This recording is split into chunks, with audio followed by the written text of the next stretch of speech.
First half of the 13th century.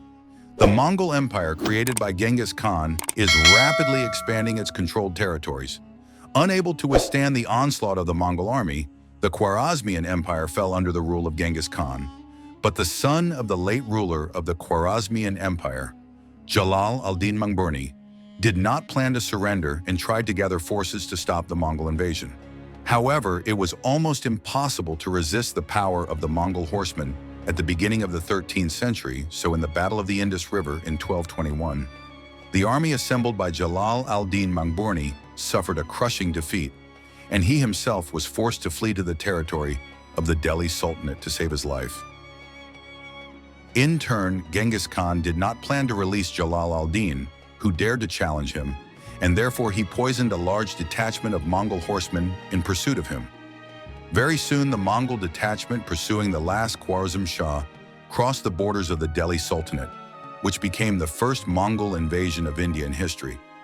Despite the fact that the Mongols were unable to catch Jalal al-Din, nevertheless, without encountering serious resistance, they were able to plunder the outskirts of the cities of Multan, Lahore, and Peshawar, after which they left the territory of the Delhi Sultanate with rich booty. Despite the fact that the first invasion of Hindustan turned out to be quite successful, the Mongols, for unknown reasons, did not attempt to capture the Delhi Sultanate, and for a long time did not even make large raids deep into the neighboring state. Thus, the Delhi Sultanate remained relatively safe for a long time, thanks to the fact that the Mongols focused on expansion in other directions. Only after the death of Genghis Khan, when his son Ogodei became the new Great Khan, did the Mongol threat again hang over the Delhi Sultanate. Ogodei, unlike his father, decided to turn his attention to the Indian subcontinent, and in 1235, the Mongol army, rapidly advancing, established control over the Kashmir region, which was located north of the Delhi Sultanate. Since the Mongols, after establishing control over Kashmir, decided not to stop there, in the same year they invaded the territory of the Delhi Sultanate. The army assembled by the ruler of the city of Multan was unable to hold back the onslaught of the Mongol army and was therefore defeated, after which the Mongols, overcoming the resistance of the local garrison, captured the city. Since a small army took part in the campaign, the Mongols decided not to continue moving deeper into the territory of the Delhi Sultanate, but focused on establishing their power over the captured region. Only a few years later, the Mongols decided to continue their offensive deeper into the Delhi Sultanate. In 1241, the Mongol army launched an offensive in the Indus River Valley, which developed quite successfully. Without encountering serious resistance on their way, the Mongols managed to reach the outskirts of the city of Lahore and besieged it. The local garrison did not plan to surrender and put up fierce resistance, but nevertheless, on December 30th, 1241, as a result of a swift assault, the city fell into the hands of the Mongol army. The fact is that the Delhi Sultanate simply did not have enough forces to organize an effective defense, so the Mongol threat loomed over the capital of the Sultanate, the city of Delhi. But it was at this time that luck smiled on the Sultan. The fact is that almost immediately after the occupation of Lahore, the Mongol army received news of the death of the great Khan Ogodei. In the current situation, the Mongols were forced to abandon plans to attack the capital of the Delhi Sultanate. Moreover, soon the Mongol troops left the occupied territories of the Delhi Sultanate. Since after the death of Ogodei, the Mongols focused on their internal problems. They did not make new attempts to invade the territory of the Delhi Sultanate for a long time. This continued until 1251, when Mongke became the new Great Khan. It is difficult to say whether the new Khan planned to repeat the attempt to invade the territory of the Delhi Sultanate or not, but chance intervened in the course of events. The fact is that at the solemn event in honor of the ascension to the throne of the great Khan Mongke, the brother of the Delhi Sultan, Jalal ad-Din Masood, was present. Taking advantage of the Khan's good mood, he asked him for help in the fight for the throne of the Delhi Sultanate in exchange for recognition of vassal dependence on the Mongol Empire. The Great Khan, of course, was not against including additional territories into his state, but the problem was that the Mongols at this time were focused on trying to establish control over the Korean peninsula, which was much closer to the main Mongol possessions than the Delhi Sultanate. Not having the necessary amount of free forces to launch a full-scale invasion of the Delhi Sultanate, The Mongke Khan allocated only a small army for this task, in the hope that the local population would support Jalal ad-Din's claim to the throne, which would allow him to establish control over the Delhi Sultanate with small forces. The Great Khan sent a small army under the command of Salih Noyan to the Delhi Sultanate. Soon, the Mongol Empire invaded the territory of the Delhi Sultanate and quickly suppressed the resistance of local detachments and was able to establish control over the cities of Multan and Lahore, as well as the surrounding regions, in a fairly short period of time. Having learned about the invasion of the Mongol army into the territory of the Delhi Sultanate, the governor of Sindh, who feared the destruction of his possessions by the Mongol horsemen, decided to act proactively. He hastily sent envoys to the brother of the great Khan Mongke, Hulagu, with a request to recognize him as a vassal of the Mongol Empire and ensure the protection of his possessions from ruin. Thus, the Mongol Empire managed to quickly expand the territories under its control, but at the same time, the invasion of the Delhi Sultanate did not go as originally planned. The fact is that the local population did not support Jalal ad-Din Masud's claims to the throne, so additional forces were required to conquer the entire Delhi Sultanate by the Mongols. Since due to the preparations for the conquest of the Korean peninsula, the Mongol Empire did not have free forces, Mongke Khan decided to abandon further advances deep into the Delhi Sultanate and instead simply included the previously occupied territories into the Mongol Empire by appointing Jalal ad-Din Masud as the ruler of Lahore. In turn, the Delhi Sultan, not knowing that the Mongols refused to continue the offensive, tried with all his might to make peace with the Mongol Empire. Soon the Great Khan agreed to make peace in exchange for recognition of the transfer of Lahore and other occupied territories to Mongols. It is difficult to say how long the peaceful coexistence of the Mongol Empire and the Delhi Sultanate would have lasted, since with a high degree of probability, after the completion of other conquest campaigns, the Mongols would have continued attempts to conquer the Delhi Sultanate, but luck smiled on the Delhi Sultanate. The fact is that in 1259, the Great Khan Mongke died, and a struggle for power began in the Mongol Empire, which became the cause of a bloody civil war. Since all the forces of the Mongol Empire were involved in the civil war, the Mongols did not even think about conquering new territories. Of course, all the neighbors of the Mongol Empire, including the Delhi Sultanate, took advantage of this. In 1266, Ghiyas-ud-Din Balban became the new ruler of the Delhi Sultanate, who turned out to be a rather wise and prudent ruler. He understood perfectly well that the civil war in the Mongol Empire would end sooner or later, after which the Mongol army would again become a threat to all its neighbors. Realizing that he needed to hurry, Ghiyas-ud-Din Balban, immediately after ascending the throne, began to strengthen his army to make it capable of resisting a new Mongol invasion. It is important to mention that during the civil war, many Mongols, fleeing persecution, were forced to flee the territory of the Delhi Sultanate. This, of course, was taken advantage of by Ghiyas-ud-Din Balban, who gladly accepted Mongol warriors into his army. Thus, the power of the army of the Delhi Sultanate increased significantly. Meanwhile, the civil war in the Mongol Empire continued, and Ghiyas-ud-Din Balban decided to take advantage of the opportune moment to return the territories of the Delhi Sultanate previously occupied by the Mongols. Understanding full well that the Mongols were busy fighting each other, Ghiyas-ud-Din Balban, who had a powerful, disciplined army at his disposal, began a military campaign. The rapidly advancing army of the Delhi Sultanate was able, overcoming the resistance of the few Mongol garrisons, to establish control over the cities of Multan and Lahore. However, the Delhi Sultan was not a stupid man, and having returned the territories that previously belonged to the Delhi Sultanate, he decided not to attempt to seize other territories of the Mongol Empire, as he feared the outbreak of a large-scale conflict with the Mongols. Instead, the Delhi Sultan focused on expanding the territory of his state by advancing south into the Indian subcontinent. In 1269, the civil war in the Mongol Empire ended, and despite the fact that Kublai managed to retain the Khan's throne, his power was seriously weakened. This led to the collapse of the Mongol Empire into several parts. The Yuan Empire remained under the direct rule of Kublai Khan. The Khanate was formed in southwestern Asia, ruled by the descendants of Hulagu, the Yochi Ulus, better known as the Golden Horde, appeared in Eastern Europe, and the Chagatai Ulus appeared in Central Asia.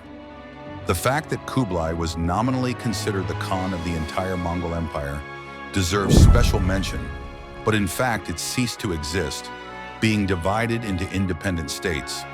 It is important to mention that immediately after the formation of the Chagatai Ulus, it became obvious that the only option for it to expand the territories under its control without entering into confrontation with other fragments of the Mongol Empire was an attack on the Delhi Sultanate, which, however, throughout the entire civil war in the Mongol Empire, was preparing for a similar scenario.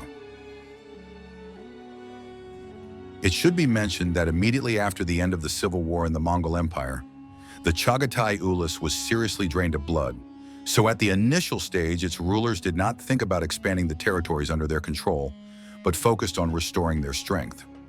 Already in 1292, a small army of the Chagatai Ulus invaded the territory of the Delhi Sultanate.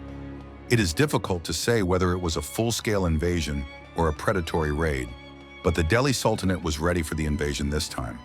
Having gathered his strength, the Delhi Sultan Jalaluddin advanced to meet the enemy army. In turn, the Mongols did not expect such a quick reaction to the invasion, and in the battle that broke out, they were defeated. However, even despite the defeat, the Mongols did not abandon attempts to invade the territory of the Delhi Sultanate. Therefore, until 1296, the army of the Delhi Sultanate had to repel the invasion of the troops of the Chagatai Ulus several times. Concentrating on protecting the borders of his state, Jalaluddin missed the treacherous stab in the back from his nephew Alauddin Khalji, who killed his uncle and took the throne of the Delhi Sultanate. Meanwhile, detachments of the Chagatai Ulus continued to raid the territory of the Delhi Sultanate. Moreover, despite the fact that some of the raids turned out to be quite successful, periodically the Mongols were defeated by the army of the Delhi Sultanate.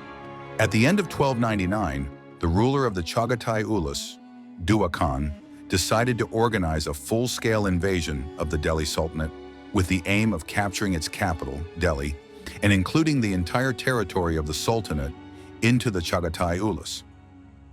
Soon the army of the Chagatai Ulus, led by the son of Dua Khan, Kutlu Koja, set out on a campaign. Since the goal of the campaign was not to plunder the border territories, but to conquer the entire Sultanate, the army of the Chagatai Ulus quickly moved towards the capital of the Sultanate, the city of Delhi, without being distracted by storming small towns and plundering territories. While the Mongol army was rapidly moving towards the capital of the Delhi Sultanate, Sultan Alauddin hastily pulled all available forces into the vicinity of the city. Soon the Mongols set up camp 10 kilometers from the city of Delhi near the village of Kili. Thus, the Mongols managed to disrupt the food supply channels to Delhi, which is why the local population began to leave the city. Meanwhile, the army of the Delhi Sultanate was gathering in the vicinity of the capital. As soon as the collection of troops was completed, Alauddin left a small garrison in Delhi, and he himself, at the head of the army, advanced towards the Mongol army. Soon the two armies lined up opposite each other near the Jamna River. It should be mentioned that historians are still arguing about the size of the opposing armies. There is a version that the army of the Delhi Sultanate consisted of 300,000 soldiers and more than 2,000 war elephants. The same sources claim that the size of the army of the Chagatai Ulus was 200,000 soldiers. Of course, these numbers are clearly exaggerated.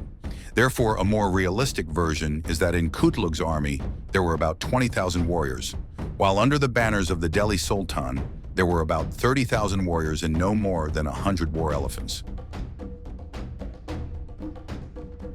One way or another, the advantage was on the side of the Delhi Sultanate, but the battle-hardened Mongol army was not embarrassed by this fact. The opponents formed battle formations, dividing their forces into three parts. Both armies consisted of cavalry. The only difference was that the Delhi Sultan had war elephants at his disposal.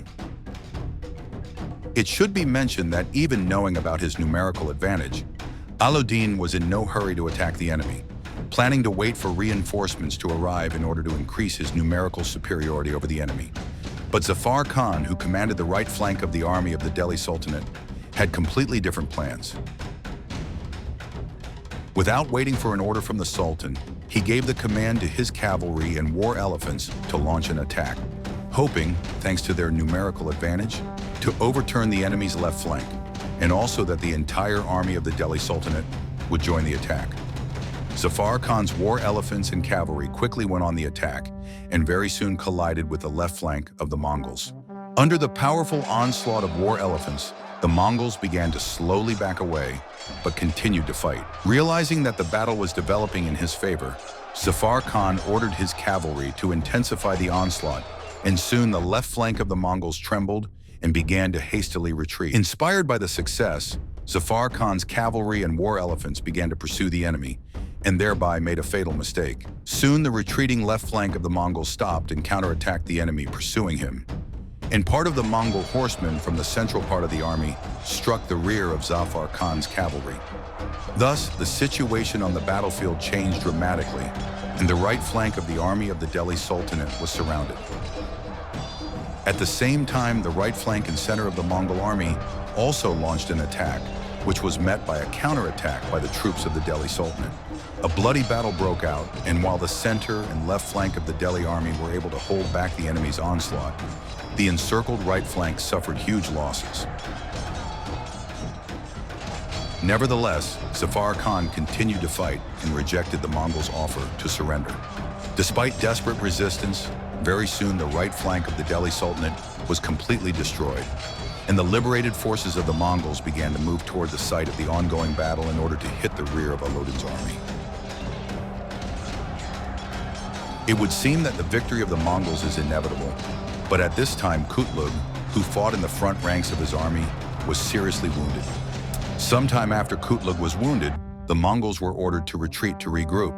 In turn, the army of the Delhi Sultanate also took leave, since after suffering losses, it also needed time to rest and regroup. The battle was to continue the next day, but neither side launched an attack. Both armies stood opposite each other all day, and after nightfall, the Mongols left the outskirts of Delhi. Kutlug died from his wounds on the way without reaching his territory. However, despite the fact that the military campaign ended unsuccessfully, the ruler of the Chagatai Ulus, Dua Khan, did not abandon his plans to conquer the Delhi Sultanate. The problem was that he did not have enough forces at his disposal to organize a full-scale invasion, but this did not stop him. The Mongols carried out raids into the depths of the Delhi Sultanate year after year, but of course the raids were not enough to conquer it. For the sake of fairness, it should be mentioned that not all Mongol raids ended successfully, since periodically luck was on the side of the Delhi Sultanate, and Mongol troops died in battles. The low-intensity war between the Chagatai Ulus and the Delhi Sultanate continued until the death of Dua Khan in 1307. Since after the death of Dua Khan, a struggle for power began in the Chagatai Ulus, the issue of conquering the Delhi Sultanate faded into the background.